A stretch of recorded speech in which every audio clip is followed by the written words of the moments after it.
자, 오늘 마이크로 프로세서 4주차 강의를 시작하겠습니다.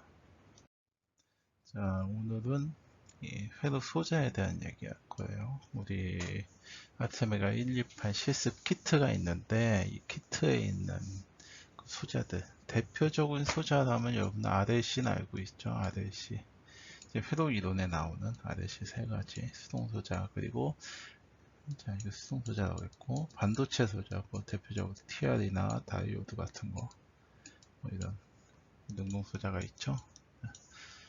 이거에 대해서 기호 여러분이 그 회로를 전부 다 이해하면 좋은데 여기 있는 키트의 회로를 다 이해하면 좋은데 다 이해하기 현실적으로 힘드니까는 그냥 일단 기호가 이런 기호가 있다 라는 정도. 그리고 두 번째 회로 실험 보드에서는 실습 키트 안에 있는 회로가 어떤 식으로 구성이 되어 있다 라는 거에 대해서 이번 시간에 할 거예요. 자, 그래서 회로 소재에 대해서 이해를 하자 하는 거고, 역할 용도, 단위 용량에 대한 얘기, 그리고 키트에 대한 얘기. 회로도는 뭐가 있고, 부품은 어떻고, 사용법에 대해서 간단히 얘기할 거예요. 우리가 회로 소재에서 나타나는 이 접두어죠. SI에 대한 얘기. 접두어인데, 요 8개는 여러분들이 반드시, 뭐 외워야 돼요. 그냥 닥치면 바로 나올 수 있게. 그래서 위로 갈 때는 숫자 커지죠. 밑으로 갈 때는 숫자가 작아지고 삼승 단위로 되고 또 이제 마이크로 같은 경우는 이렇게 이건 뮤라고 그래요. 뮤라고 이런 거 쓰는데 이 키보드에 뮤를 쓰기가 힘들잖아요. 그래서 키보드로 만약에 그냥 입력할 때는 이렇게 U자를 쓰기도 해요. 알파벳 U 소문자 써가지고 마이크로라고 나타내기도 해요. 그러니까 예를 들어서 뭐 10 원래는 마이크로 세컨드면은 이렇게 써야 되는데 키보드로 치면은 10 알파벳 U 그다음 세컨드 뭐 이렇게 표현을 해요. 이건 반드시 그냥 여러분들 다 외우고 있어야 돼요. 반드시 외워야 되고 자, 회로 소재의 형태라고 하는데 이거 회로 소재의 형태는 형태라기보다는 이 PCB 보드에 고정시키는 방법에 따라서 이게 두 가지 형태가 있는데 하나는 핀스로 홀 타입이라고 하는데 이거 흔히 딥 타입이라고 그래요. 이건 뭐냐 하면 이게 PCB가 이렇게 있잖아요. PCB가 뭔지는 알죠? 구멍을 뚫어 가지고 소자를 직접 꽂아서 밑으로 이렇게 관통해서 오게 한 다음에 밑에 면에서 납땜을 하고 솔더링 하고 여기 컷하는 방법을 예, 이런 방법을 사용하는 거를 이게 첫 번째 딥 타입 혹은 뭐 핀스로 타입이라고 얘기하고 SMD라고 돼 있어요. 이건 이제 그 SMD라는 거는 이 이렇게 보드 위에다가 부품을 이렇게 뚫지 않고 윗면에 그냥 붙이는 식이에요. 이거는 뭐가 더 낫다가 아니고 설계하는 사람이 어떤 게 더 효율적으로 설계할 수 있는 효율적으로 생산할 수 있냐에 따라서 용도에 맞게 이제 어떤 부품을 어떤 형태의 부품을 쓰냐를 이제 정하는 식이에요. 대부분의 부품은 이제 뭐 이런 방식으로 많이 나오고 이런 방식도 나오고 뭐 둘 다 나오는 부품들도 있고 여기서 이제 SMD 타입 같은 경우 대부분 자동화 기계로 찍어요. 찍는다는 표현을 쓰죠. 이 밑에 이제 먼저 납을 바르고 부품을 이렇게 딱 그 부품 위에다 얹어 놓는 식으로 조립하고 그러면 이제 딥 타입 같은 경우도 자동으로 이제 구멍에 이렇게 꽂는 그런 기계들이 있어요. 대표적으로 뭐 이건 이제 타입에 따라 다른데 액시얼 타입이라는 게 있고 그다음에 레디얼 타입이라는 게 있어요. 액시얼 타입 같은 경우는 위에 거 먼저 설명하면은 양쪽 끝에 테이프가 있고 가운데 소자가 있고 이렇게 길게 양쪽으로 종이 테이프예요. 요 양쪽 얘는 종이에요. 종이 테이프가 쭉 있어요. 그래서 기계가 쭉 말고 얘를 기계가 쭉 들어가서 이 보드 위에다가 이 소자를 이렇게 딱 구멍 뚫어가지고 구멍 뚫려 있는데 딱 집어넣고 밑에서 딱 꺾어서 잘라버리는 타입 액시얼이라고 하고 레디알 같은 경우는 주로 이렇게 캐패시터 같은 거 이런 기다란 부분 다리가 이렇게 두 개.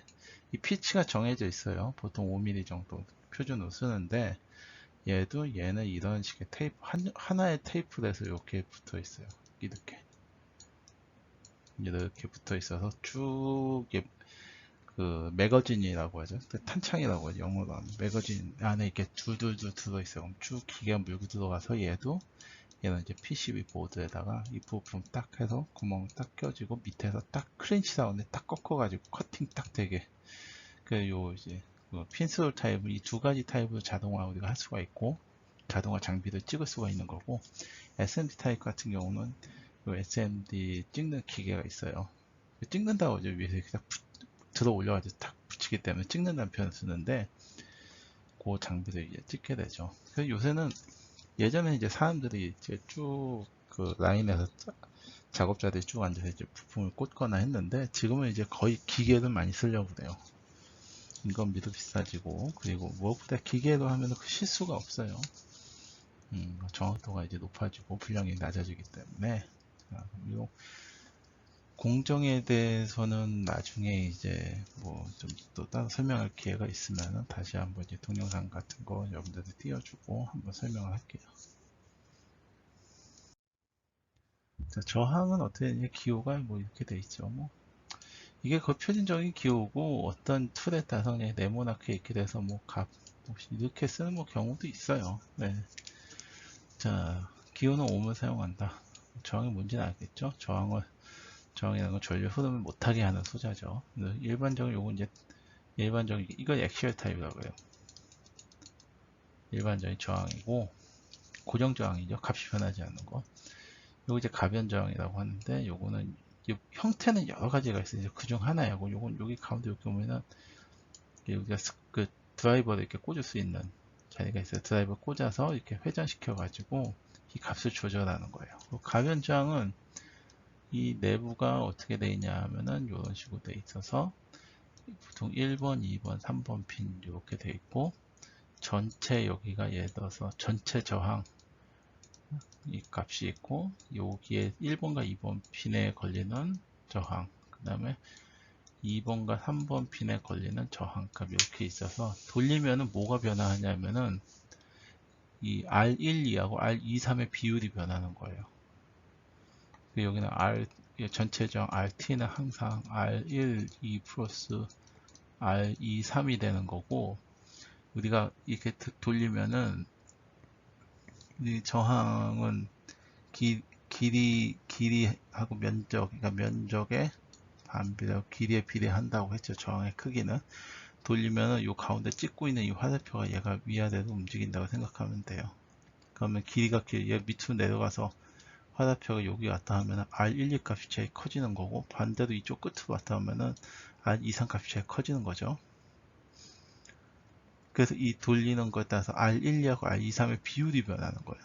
전체 저항 RT 값은 항상 같고, 그래서 비율이 변하는 구조다라는 거고, 어레이 저항 같은 경우는 저항이 여러 개가 연결이 되어 있는 거예요. 어떻게 연결되어 있냐? 우리 지금 이 앞으로 쓸 회로에도 이제 어레이 저항이 많이 들어있는데, 그리고 여기 커먼선이 있고 이렇게 붙어 있어요.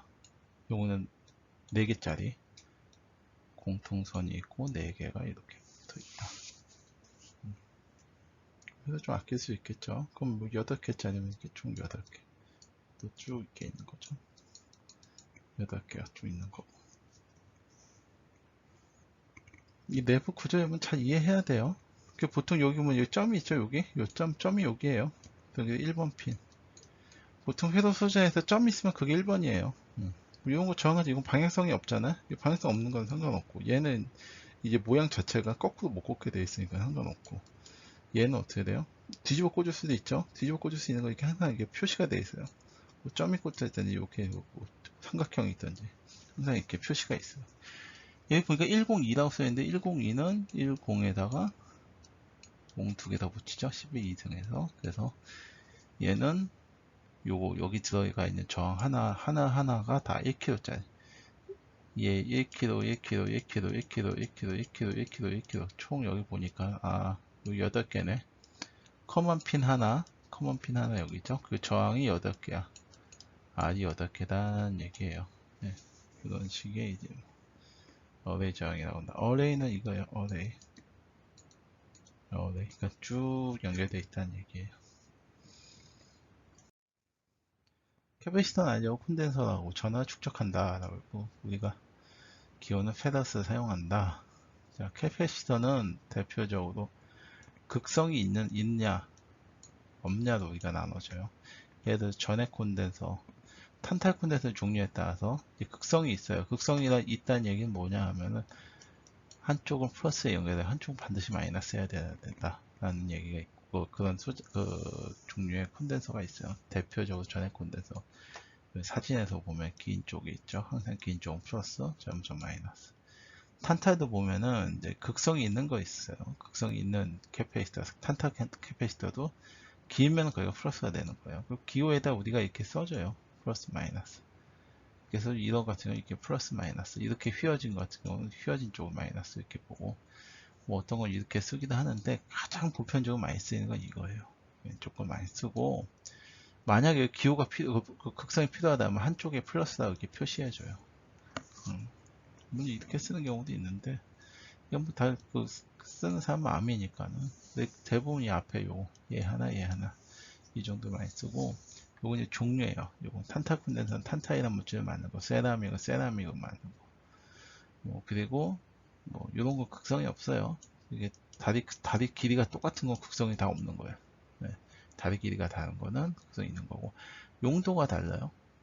전액 콘덴서나 뭐 세라믹 모노리틱 다 용도가 달라요. 주로 전액 콘덴서 같은 경우는 전원의 안정화를 하기 위해서 전기를 좀 얘가 우리가 예를 들어서 우리가 정류회로 하면은 뭐 이런 식으로 정류회로 하면은 이런 식으로 나오죠. 그래서 이 전액 콘덴서 거치면은 이런 파형이 뭐 약간 이렇게 되죠.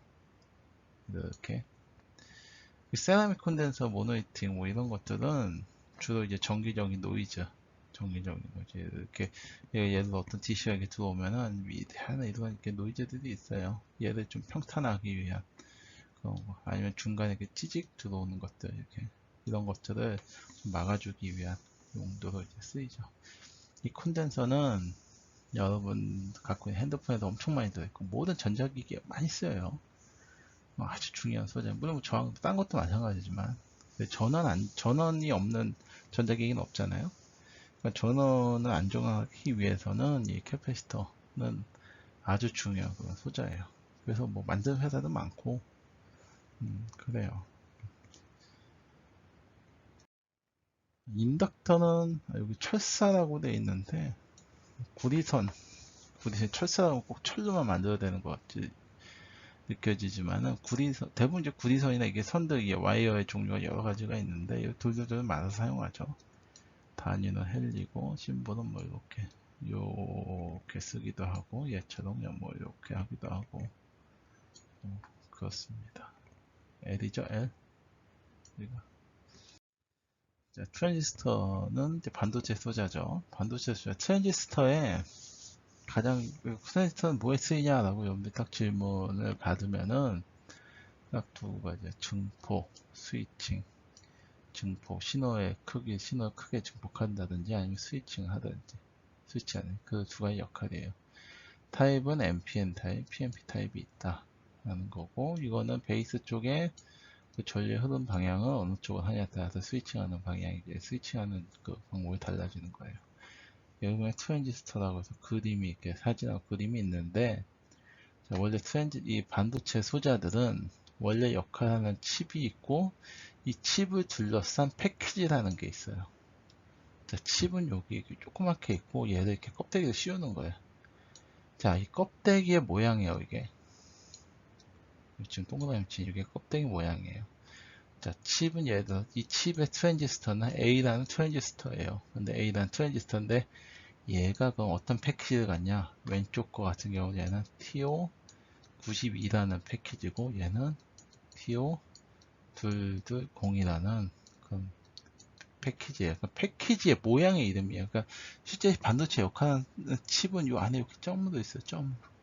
근데 겉에 이렇게 모양을 만들어 준 거야. 근데 자, 그러면은 다시 얘기하면은 반도체 칩은 이거는 트랜지스터가 될 수도 있고 다이오드가 될 수도 있고 뭐 트라이악이 될 수도 있고 여러 가지 반도체 소재가 다 들어갈 수가 있는데, 이 패키지 다 들어갈 수가 있고, 이 패키지 모양은 얘 용도에 따라서 이렇게도 만들고 이렇게도 만들고 아니면 SMT도 이렇게 조그맣게도 만들고, 제조사에서 이제 그 적당한 패키지를 선택해서 만들게 돼요. 그러니까 칩하고 패키지 모양하고는 다른 거예요. 그러니까 이 모양이라 요런 모양이라 이건 다 트랜지스터야 라는 게 아니에요. 아셨죠? 이거 개념을 잘 가져야 돼요. 칩은 반도체 칩은 따로 있고 패키지라는 건 또 패키지는 또 따로 있는 거예요. 패키지는 이 칩을 포장하는 걸 패키지라고 하고, 이 포장이라는 의미는 이런 모양이에요. 이 구체적인 모양. 이런 모양이 다 이름이 있는데 지금 여기 그림에 있는 건 왼쪽은 TO92, 오른쪽은 TO220, TO210이라고 이제 많이 얘기해요. 이거 외에도 무수하게 많아요. 아주 많아요. 자, 근데 다이오드예요. 다이오드는 자, 전류 한 방향으로 통과시킨다. 근데 이거 사실 뭐 여기 그림 봐서 이렇게 스위칭 뭐 쟤는 이거 잘 알 수가 없고, 불시 다이오드는 좀 모양이 특이하죠. 일단 이 다리가 4개씩이니까 불시 다이오드는 다 알고 있죠. AC가 들어가서 DC로 바뀌는 거. 이게 하나 이렇게 패키지로 딱 돼 있어요. 여기 보니까는 여기 플러스 마이너스 여기 있죠. 플러스 마이너스 있고 가운데는 AC가 들어가고 여기 플러스 마이너스 이렇게 나오게 돼 있고, 제너 다이오드는 일정 전압을 이제 유지해주는 그런 역할을 하는 거고, 뭐 쇼트키는 뭐 쇼트키 다이오드고, 이거는 여러분 이 다이오드 종류에 대해서는 전자 해도 시간에 이제 배웠는데 얘는 일반 그냥 다이오드 기호고, 요 모양 있죠? 요 모양으로 제너냐 쇼트키냐 이게 하는데, 일반적으로 우리가 회로도 그렸어요. 이렇게 해서 그렸는데, 아, 얘가 제너다라고 하면 뭐 이런 식으로 표시해주고, 뭐 쇼트키면 이렇게 표시해주고 뭐 하는데, 하는 경우도 있고 안 하는 경우도 있어요. 왜냐하면 보통 이제 간단한 회로 같은 경우는 그다 우리가 뭐 파트 이름을 몇 개 써요. 뭐 아니면 뭐 이런 뭐 파트 이름 막 쓰는데 이 딱 파트 이름만 봐도 이게 제너인지 쇼트키인지 다 알아요. 굳이 뭐 기호를 구분 안 하는 경우도 있고 구분하는 경우도 있고 뭐 그래요. 근데 뭐 정석으로 하려면 구분하는 게 좋죠. 구분하는 게 제일 좋은 방법이고. 자, 전류 흐름은 이쪽에서 왼쪽에서 오른쪽으로 갈 수 있다. 딱 화살표 같잖아. 그쵸? 이리로 갈 수 있는데 이리로 못 간다 라는 거예요. LED는 다이오드 같이 이쪽으로 전류가 흐를 때 불빛이 난다 라는 거고, 기호는 보통 이제 다이오드 기호에다가 이렇게 이런 식으로 해서 이렇게 빛이 나가는 것처럼 이렇게 표시하기도 해요. 아니면 뭐 다른 기호는 어떤 기호도 있냐 하면은 여기다 동그라미에서 얘는 LED야 이렇게 표시하기도 해요. 뭐 모양에 따라 동그란 거, 네모난 거, 이거는 여러가지 LED가 합쳐진 형태. 얘는 LED가 가로 8개, 세로 8개로 해서 LED가 여러 개 있어요. 어떤 거 킨에 대해서 뭐 글자 같은 거 표현하겠죠. 얘도 마찬가지고 요 글자 표현하는 거, 얘는 어떤 레벨에 있냐, LED 몇 개 켜놓냐에 따라서 하는 그런 이제 어떤 하나로 이제 기능을 하는 그런 그 부품이죠. LED는 중요한 게 뭐가 있냐면은, 중요한 게 얘는 전류를 얼마를 흐르게 할 거냐가 중요해요. 예를 들어서 일반적인 LED는 뭐 사용마다 다르겠지만은 10에서 한 15mA를 우리가 흘려줘야 되는데, 그럼 여기에다 이제 5V 기준으로 해서 직렬로 이제 어떤 저항을 여기다 달아요. 저항을 달아서 5V를 걸었을 때 5V 전압이 여기 인가됐을 때, 얘도 5V 전압 연결했을 때 LED를 켜기 위해서는 이 저항으로 전류값을 제한을 해줘야 되는데, 뭐 계산하면 나오겠죠. 내가 10mA를 하겠다, 여기 회로에 이렇게 흐르게 하겠다라고 하면은 얼마의 저항을 써야 되냐라는 건 좀 금방 계산할 수 있죠. 그렇죠? 오메 법칙 계산하면 돼요. 근데 전류가 없으면 저항이 없으면 어떻게 되냐? 과전류가 들어가면서 얘는 망가지죠. 브로큰돼요. 타버려요. 그래서 반드시 앞에 이제 전류를 제한하는 저항이 필요하다. 스위치는 뭐 이건 뭐 그냥 누르는 스위치, 뭐 푸시 버튼. 그러니까 이제 여러분 이런 건 알죠? A 접점, 이런 거 B 접점, 이런 건 알죠?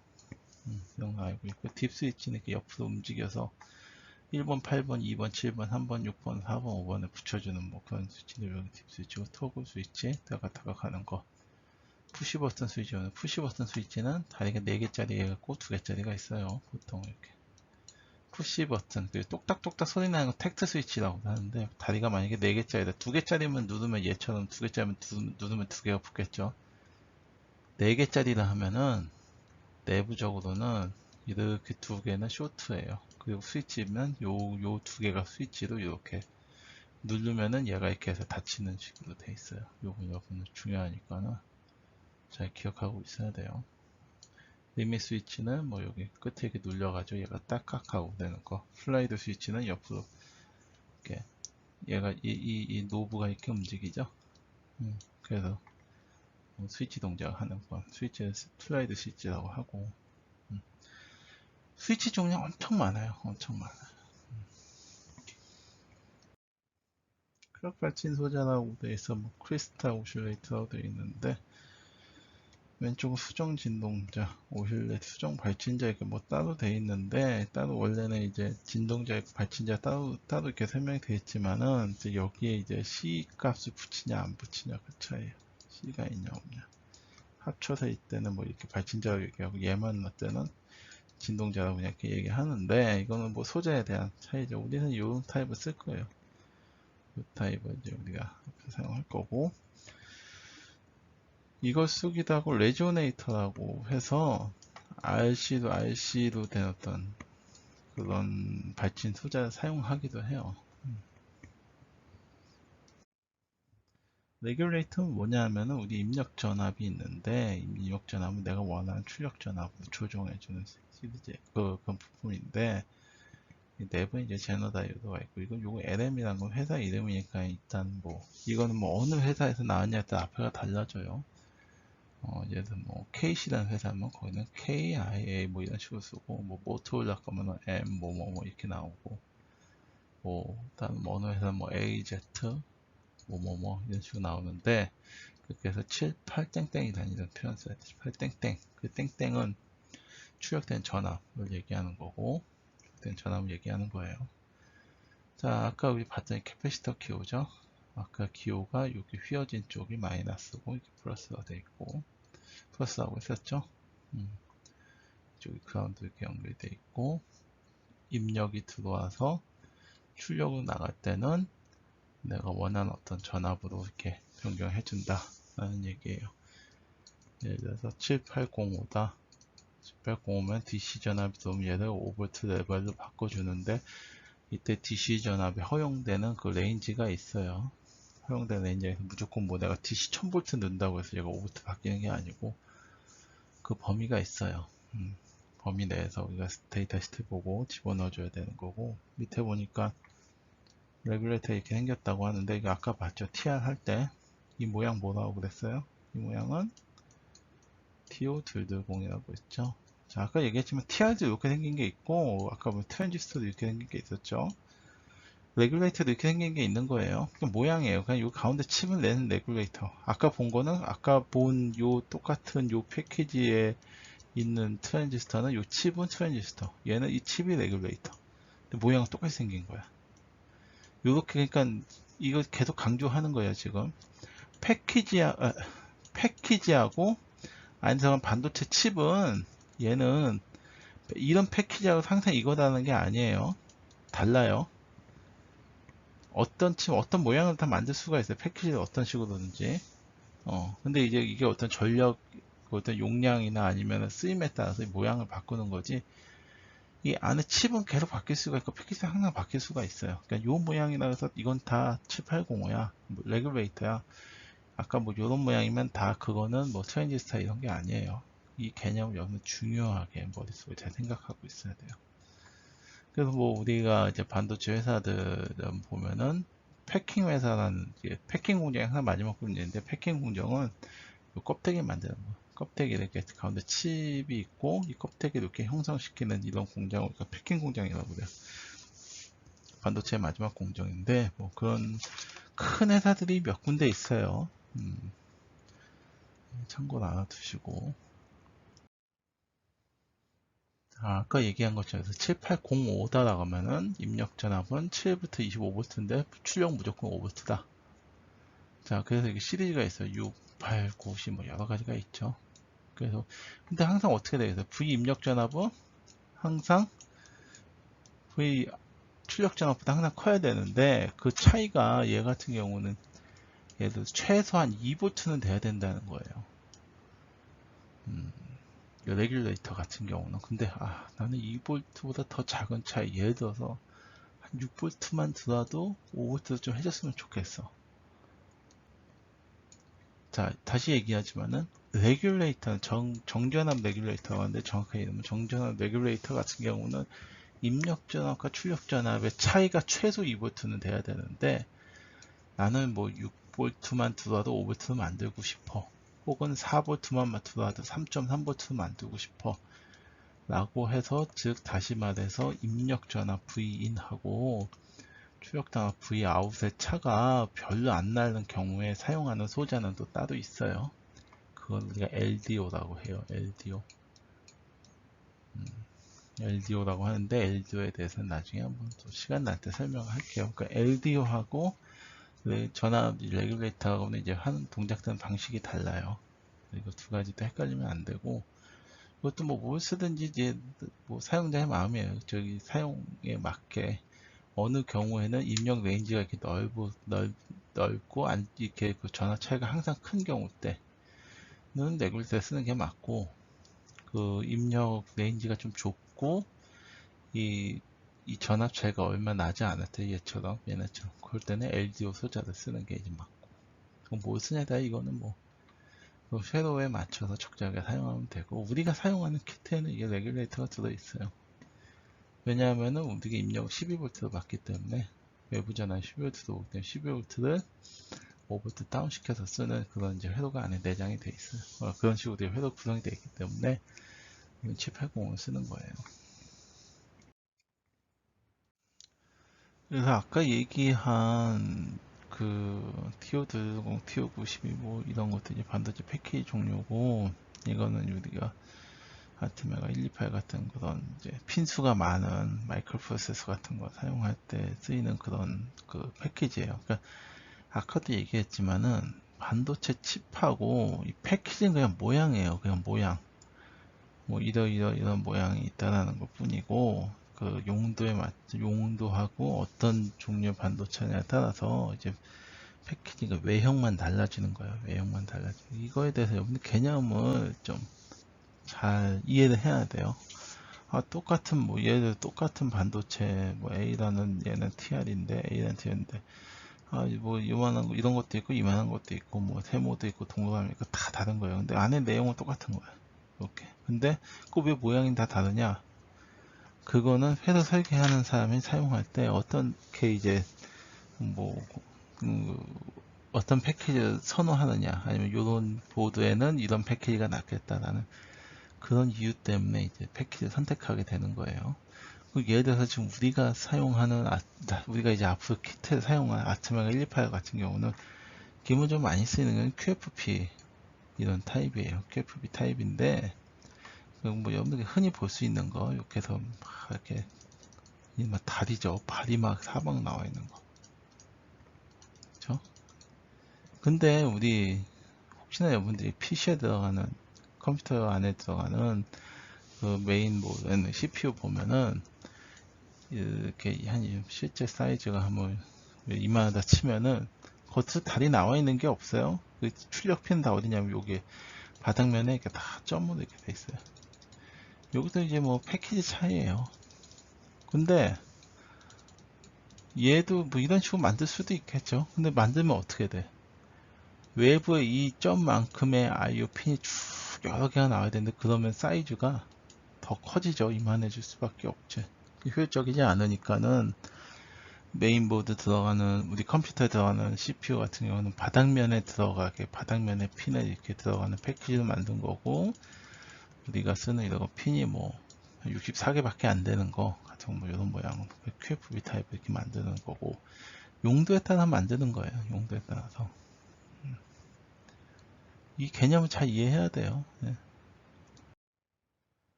자, 우리가 실습하게 될 그 실습할 보드 이렇게 생겼어요. 이렇게 생겼고, 뭐 이렇게 여기 아까 얘기한 메인 그 CPU가 있고, 여기 CPU에 IO들이 쭉 나와 있어요.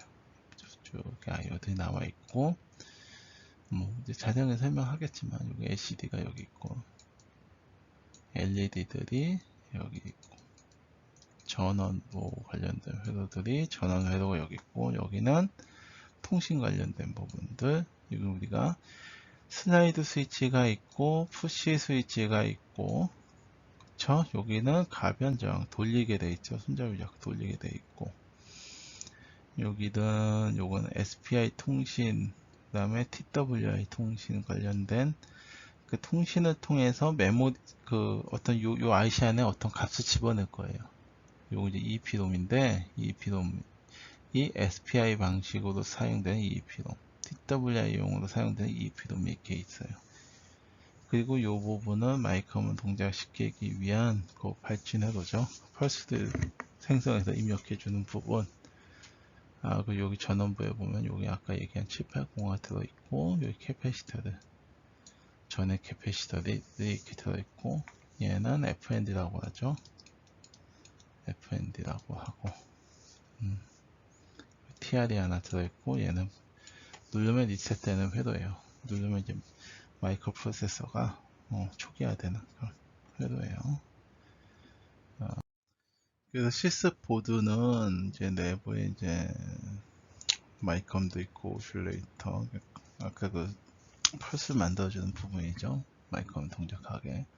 뭐 리셋 스위치, ISP냐고 예전에 얘기했었죠. 그리고 JTAG 관련된 핀, IO 포트도 있고, 그 다음에 이 주변에 있는 그런 소자들이 마이컴하고 별도로 이렇게 구성이 되어 있기 때문에 나중에 이제 우리가 이 마이컴 외에도 다른 용도도 사용도 할 수 있어요. 사용할 수 있게 설계가 된 그런 보드고, 보면은 뭐 LED에 대한 거 아까 사진 보면 잠깐 얘기했 FND, LCD, 스위치, 뭐 아날로그 신호 이제 아까 가변장 얘기했었던 거고, RS232는 통신 관련된 거 잠깐 얘기했었고, SPI 통신, TWI 통신, 부저 회로라고 해서 소리 내는 건데 우리가 영어라면 이게 이렇게 써요. 근데 요거를 부저라고도 하고 버저라고도 해요. 네, 버저라고도 하는데 일단 뭐 이런 회로도 들어있다. 자, 회로는 이렇게 돼 있어요. 회로는 이렇게 돼 있는데, 저는 뭐 뒤에 각각 회로들 보면서 이제 다시 한번 설명을 할게요. 자, 마이크로 프로세서는 아트메가 128이고, 그리고 여기 보면은 기본적으로 마이크로 프로세서에는 우리 전원을 항상 넣어줘야 되죠. VCC 그라운드, VCC 그라운드 다 넣어줘야 돼요. VCC 그라운드 항상 넣어줘야 되고, 또 요거는 항상 들어가 있고, 나머지는 다 아이오들이에요. 여기 다 아이오들이고, 여기 리셋, 여기 크리스탈 넣는 부분, 그러니까 펄스, 우리가 입력 펄스 줘야지 얘가 동작하니까는 여기도 다 아이오들이죠. 아이오들 옆에는 슬래시하고 이렇게 특수 기능들이 써 있는 경우가 있어요. 여기 다 써 있지는 않아요. 다 써 있지는 않은데, 네, 써 있는 경우가 있죠. 원래 다 써놓으면 이게 좀 지저분해서 필요 이제 주요한 것만 이렇게 써놓은 건데, 원래는 이런 각 핀들이 한 가지 기능만 하는 게 아니고 여러 가지 기능을 해요. 그건 아니 데이터 시트나 아니면 데이터 시트를 보면 이제 자세하게 돼 있어요. 커넥터는 이제 포트가 우리 그 A, B, C, D, E, F, G까지 있다고 했죠. 근데 G는 0부터 4까지만 있다고 그랬어요. 기억이 안 나겠죠. 앞전에 했었어요. A, B, C, D, E, F, 그 다음에 G까지 있는데, F까지는 총 8개 핀으로 돼 있고, G만 총 G만 5개다 라는 얘기 했었어요. 이 표준 인터페이스는 이렇게 돼 있다. 이거는 JTAG 있고, ISP 있고, JTAG 우리가 디버깅 할 때 쓴다고 했죠. 얘는 ISP가 프로그램 입력할 때 되고, 외부 크리스탈 발치회로는 교재에서 사용하는 14.7456MHz에 맞춰져 있죠. 그러니까 이제 여기 14.7456MHz란 얘기죠. 14.7456MHz. 요 값이 왜 나왔냐면은 RS232 통신 때문에 그래요. 이 통신 내지 사용하는 그 BPS라는 값이 있는데 비트 퍼 세컨드라고 해서 초당 몇 비트를 이제 전송하냐 그 값이 있는데 그 값에서 우리가 에러를 최소화할 수 있는 그런 그 주파수 대가 있어요. 그냥 어떤 주파수로 했을 때 그 초당 몇 펄스로 보냈을 때 에러 최소화 되냐 해서 그거를 계산하다 보면은 이런 값이 나와요. 약간 이상하죠? 네, 값이. 이건 나중에 통신 부분 할 때 그때 다시 한번 설명할게요. 왜 이런 값이 나왔는지. 자, 리셋은 이렇게 돼 있다. 리셋은 기본적으로 풀업이 되어 있어야 되고, 풀업. 리셋은 이 전압일 때 시간이고, 그냥 뭐 예를 들어서 5V 회로 나가면 5V는 리셋이 들어가면은 얘 리셋이 발생하지 않아요. 근데 얘가 떨어졌어요. 이 떨어진 시간이 이게 최소 1.5 마이크로 세컨드가 되면 리셋이 발생하는 거예요. 그러니까 1.5 세컨드 우리가 뭐 잠깐 눌렀다 뗄 수는 없으니까. 얘는 이제 외부에 스위치로 되어 있잖아요. 얘 스위치 누르면 어떻게 돼요? 스위치 누르면은 이쪽으로 전기가 통하면서 풀업의 역할을 못하죠. 그쵸? 풀업의 역할을 못하면서 얘는 이렇게 따라서 스위치를 누르는 순간 얘는 로우 신호가 되면서 뭐 우리가 스위치를 1.5 마이크로 세컨드 동안 딱 눌러다 떼면 리셋이 안 되겠지만은 현실적으로 불가능하죠. 그러니까 버튼 누르면 리셋이 걸린다고 생각하면 돼요. 필터 회로가 있는데 얘는 이제 아날로그 컨버터 쪽에 이제 AVCC라는 건 뭐냐면은 내부에 그 AD 컨버터가 있는데 AD 컨버터 쪽에 전용으로 들어가는 전원이 AVCC예요. 근데 얘는 이제 노이즈를 방지하기 위해서 10마이크로헬리짜리 이 L 값 하나 통해서 전원을 이렇게 공급하게 된다는 얘기고, AREF라는 거는 그 AD 컨버팅 할 때 레퍼런스가 되는 전압을 얘기하는 건데, 기준 전압이에요. 기준 전압. 나중에 AD 컨버터 할 때 얘기하겠지만은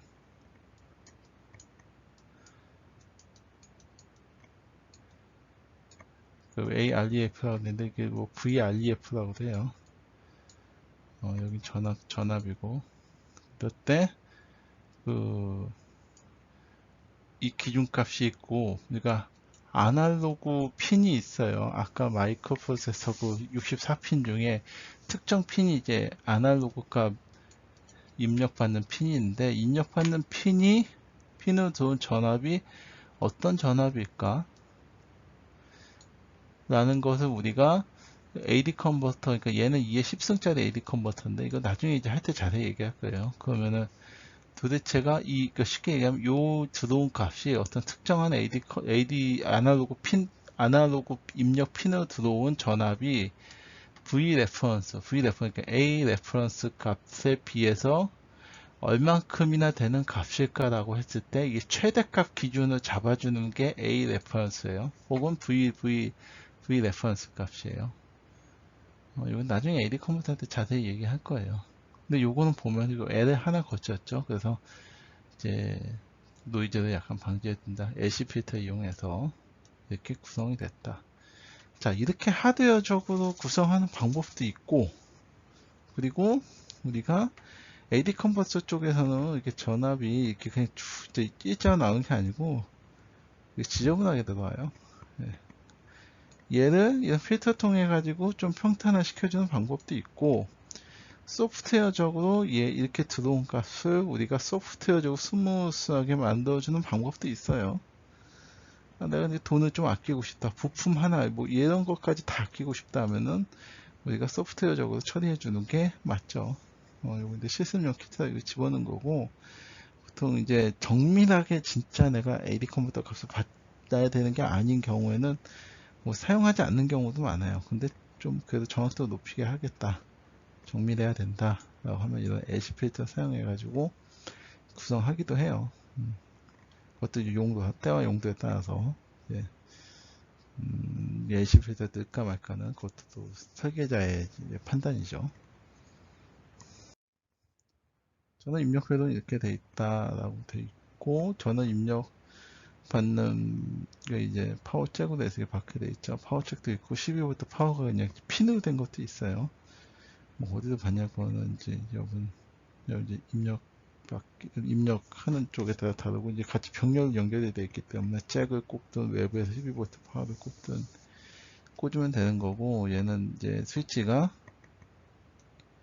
1로 연결됐다, 1로 연결됐다 하는 거죠. 이게 3으로 연결되면 그냥 오프고, 1로 연결되면 이제 12V 입력을 받아서 레귤레이터 통해서 여기는 5V로 이렇게 변환이 된다는 얘기고, 이 기호는 이렇게 휘어진 거는 전액 콘덴서, 얘 같은 경우 일자로만 똑같이 된 거는 일반적으로 극성이 없는 콘덴서, 보통 세라믹을 의미해요. 세라믹 콘덴서를 많이 써요. 네. 콘덴서 많이 쓰고, 외부 전원이 들어왔을 때는 여기 D1이 이제 LED가 켜지게 돼 있어요. D1이 켜지게 돼 있고, 우리가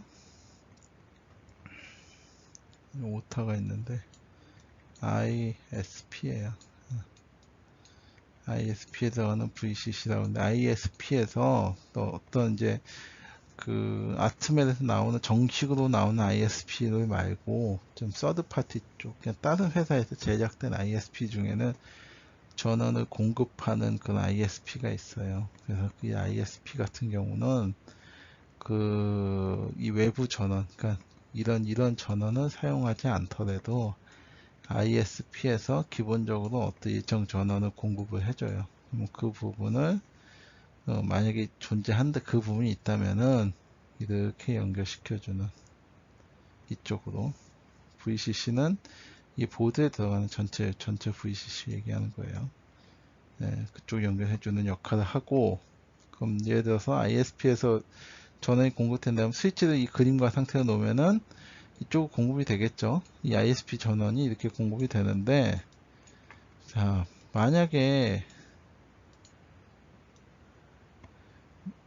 이제 ISP가 없고 외부에서 전원했다면 얘 스위치 일로 이렇게 옮기겠죠. 그러면은 외부에서 들어온 이 전원이 일로 들어와서 보드로 공급이 된다. 그 요건 뭐냐 하면은 이 전원이 D4라는 USB 파워라는 그러니까 ISP 쪽으로 전원이 들어올 때는 여기 표시돼서 이쪽으로 이게 불이 들어오게 되는데, 외부 전원 쓸 때는 얘가 올라갔으니까 아무것도 없는 쪽에 올라가서 얘가 꺼지겠죠.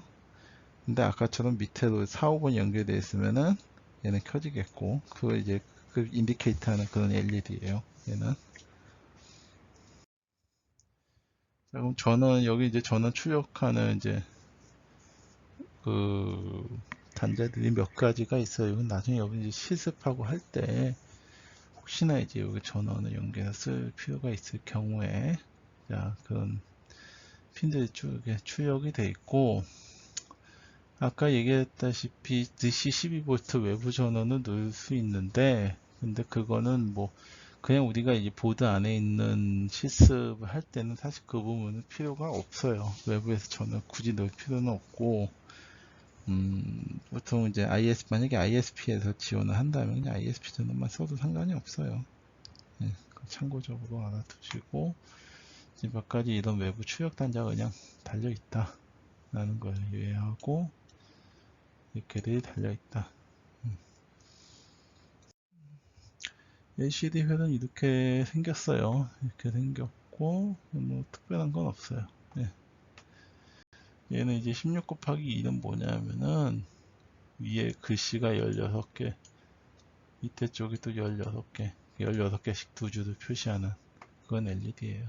많이 쓰여요. 네.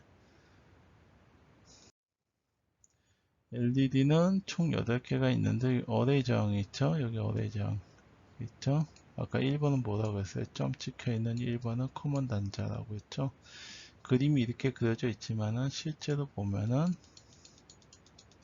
이렇게 돼 있고, 여기가 1번이고 2번부터 여기는 어떻게 9번이 되겠죠. 그 얘들은 다 저항이고, 얘들은 다 저항, 얘는 저항이 아니겠죠. 공통선에다가 VCC를 넣고, 그러면은 여기다 VCC를 넣었으니까 이쪽에다 Y 0부터 7에는 우리가 로우 신호 넣으면 LED들이 켜지겠죠. 그런 회로예요. 이 트랜지스터가 있어요. FND 회로는 트랜지스터가 있는데, 트랜지스터는 이 4개 FND를 각각 4개의 FND에 전원을 어떻게 각각 넣어주는 역할을 해요. 4개. 한 개씩만 따로 켤 수 있는 거예요. 근데 왜 이렇게 되어 있냐면은, 우리가 네 개를 동시에 켜는 게 아니고, 실제로 얘를 이제 네 자릿수 표시할 때 동시에 켜는 게 아니고, 쉽게 얘기하면은 네 개를 스위칭 하면서 이거 켰다, 이거 켰다, 이거 켰다, 이거 켰다. 다시 행위를 계속 반복해요. 빠르게. 그럼 우리 눈에 볼 때는 이게 다 켜져 있는 것 같은 착각을 하게 돼요. 그러니까 착시 현상을 갖게 돼요. 마치 우리 애니메이션이 초당 뭐 24프레임으로 움직이면 얘가 움직이는 거죠. 우리가 딱딱 끊어지는 걸 못 느끼듯이 우리 눈이 이제 그렇게 빠른 거를 감지하지 못하는 그런 현상을 이용한 건데, 그럼 왜 이렇게 하냐? 핀수를 아끼려고, IO 핀을 아끼려고, 그렇게 우리가 컨트롤을 해요. 요거는 또 이 FND 할 때 그때 자세하게 더 설명할게요.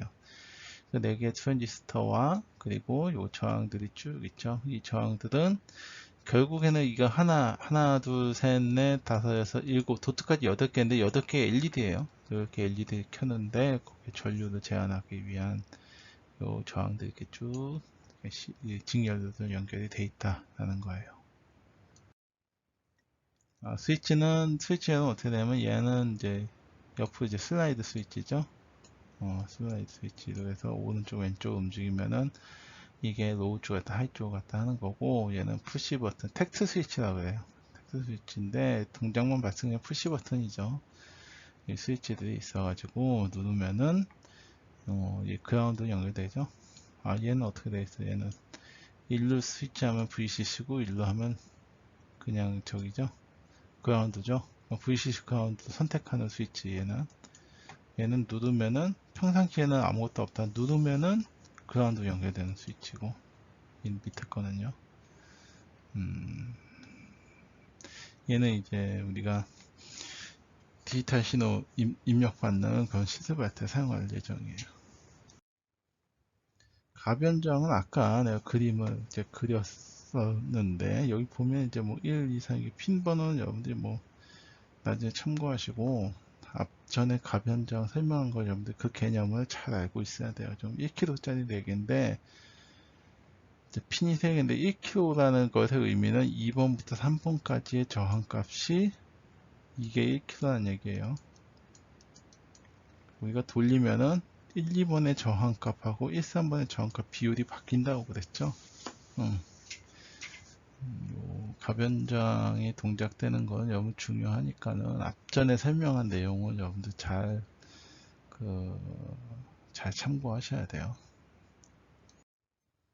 UART 통신 RS232C 이제 그 통신 관련된 부분인데, 여기 보면 맥스232라는 이제 IC가 있는데, 맥스232라는 거는 그 컴퓨터에 있는 PC에 있는 이 232C 포트 같은 경우는 얘는 12V 기준이에요. 근데 12V인데 우리가 마이크로 프로세서는 얘는 5V예요. 그래서 서로 이제 통신을 주고받는 데 있어서 전압 레벨을 서로에게 맞춰주는 역할을 하는 게 이 맥스232라는 이런 IC예요. 참고로 알아두세요. 그러니까 얘는 PC하고 연결해서 통신하는 역할을 한다라는 거예요. SPI는 뭐냐 하면 우리가 SPI 통신, TWI 통신, TWI는 우리가 I2C, I2C 혹은 I2C 방식이라고 얘기하긴 해요. 얘는 뭐냐면은 이 비록 내에 통신은 SPI 통신은 어떤 값을 날려가지고 이 안에다 값을 저장한다라는 얘기예요. I2C도 마찬가지예요. 이 메모리 이 비록 안에 I2C 저기 TWI 통신 방식으로 어떤 값을 넣는 그런 실습을 하는 거예요. 근데 이제 좀 메모리만 있지만 실제로는 SPI나 TWI는 다른 우리 IC, 그 마이컴하고 또 다른 마이컴 혹은 IC랑 서로 통신하는데 사용하는 그런 규격이에요. 근데 대표적으로 SPI가 있는 거고 대표적으로 iSecureC가 있는 건데 요거는 이제 IC마다 다 이제 어떤 그 필요에 따라서 이건 SPI 쓸까 TWR 쓸까 혹은 앞전에 봤다는 RS232 쓸까 그거는 이제 어떤 용도나 플랫폼에 따라서 다 종류 사용하는 종류가 다 달라요. 근데 이 아트맥 118 같은 건 세 가지 다 지원을 해요. 이런 실습할 수 있는 이런 그 안에 내부 회로가 있다라는 얘기고. 자, 그래서 오늘 어떤 얘기를 했어요? 기본적인 소자에 대한 얘기죠. 소자. 기호에 대해서 했죠. 기호에 대해서 얘기했었고, 그리고 우리 그 대표적으로 RLC에 대해서 얘기했었고, 반도체 소자 TR, 그 다음에 다이오드, 그 다음에 LED, 뭐 이런 거에 대해서 좀 얘기했었고, 어떤 기호가 있다. 그리고 대충 어떻게 이제 간략하게 역할은 이런 역할을 한다는 얘기를 했었고, 그러니까 아트메가 118에 대해서 118로 와가지고 아트메가 실습 키트에 대해서 설명했는데 회로가 어떤 식으로 구성이 되어 있다. 보드가 이런데 여기는 전원부고 여기는 스위치 같은 게 있고 여기는 SPI TW 관련된 TWI 관련된 부분이 있다. 그리고 마이컴이 여기 있는데 핀아웃이 이렇게 쭉 핀아웃이 있다. 여기 LCD가 있고 여기는 FND가 있다. 여기는 UART 통신부가 있다. 여기 아까 빠졌는데 여기는 버저 부분이 여기 이렇게 있어요. 그리고 여기는 JTAG도 있고 JTAG 꽂는 부분, ISP 꽂는 부분이 있다라는 설명을 했어요. 그 간략하게나마 회로가 이렇다고 설명했는데, 자, 이 회로에 대해서는 다음 실습할 때 해당되는 그 회로를 사용할 때 그때 이제 자세히 설명할 예정이에요. 그때 자세히 할 거고, 지금 오늘은 대략적으로 요 부분, 그리고 키트는 이런 역할을 하는 이제 회로 구성되어 있다라는 거를 이제 오늘 알면 되고, 중간에 이제 그 강의 중간중간에 중요하다고 한 부분들이 있죠. 그런 부분들 잘 체크했다가 잘 기억을 하고 있었으면 좋겠고 메모했으면 좋겠고, 이 실습을 그래서 이 나중에 이 실습 키트 갖고 여러분들 실제 동작을 해보면은 지금 우리가 1강, 2강, 3강 이렇게 하고 온 4강까지 이렇게 할 때는 사실상 이 내용이 어렵고 딱히 재미가 없어요. 어렵기도 하고 재미도 없고 너무 워낙 처음 듣는 얘기들이라서 예, 어렵죠. 근데 이거 실제 실습 여러분 키트를 갖고 여러분들 실제 실습 해보면 재밌어요. 왜냐하면은 내가 그냥 텍스트로 프로그램을 짰는데 우리가 예전에 뭐 C 언어 이런 거 할 때 뭐 A 플러스 B, B 플러스 C 이런 거 할 때는 그냥 모니터상의 값이 나오는 거예요. 근데 이거는 물리적으로 빛으로 뭐 LED가 켜지고 꺼지고 하는 걸 우리가 볼 수가 있고 어떤 뭐 FND도 숫자가 나오기도 하고 LCD도 숫자가 표시되기도 하고 내가 어떤 스위치 누르고 할 때마다 그걸 변화되는 거 직접 눈으로 볼 수 있기 때문에 이 실제 실습을 하면은 더 내용이 더 재밌고 지금까지는 어떻게 보면 이론이 여러분들 좀 지루하고 어렵고 그럴 수도 있어요. 근데 이 정도의 지금까지 했던 요 강의 요 정도의 난이도 같은 경우는 여러분들이 공학도로서 컴퓨터나 혹은 이런 제어기기를 만지는 그런 그 전공자로서 어떻게 보면 필수적으로 알아야 되는 교양 정도의 수준이에요. 이 정도는 여러분들이 알고 있어야지만, 자, 여러분들이 우리 2학년 때 많이 배우는 PLC 과목들 있잖아요. 자, PLC도 내부에는 이런 마이크로 프로세서로 된 시스템이 들어있는 거예요. 근데 실제로 여러분들 이제 PLC 쪽에 취업을 하기 원하는 학생들이 많아요. 자, 근데 실제로 우리가 PLC로 어떤 시스템 만들면은 PLC를 다 구성하는 게 아니에요. PLC도 구성해야 되는 부분이 있고 PLC도 구성하기에는 애매한 부분들이 있어요. 그럼 그것도 어떤 부분 PLC도 구성하고 어떤 부분은 지금 여러분들이 공부하는 마이크로 프로세서를 이용한 어떤 시스템으로 따로 별도로 구성해서 쓰는 경우도 있어요.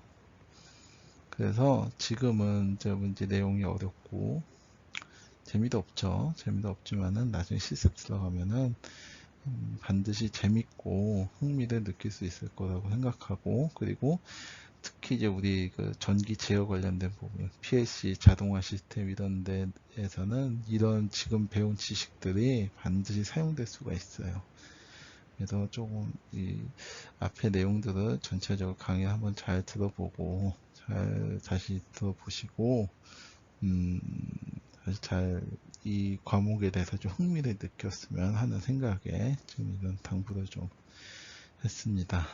자, 강의 듣느냐고 수고하셨습니다.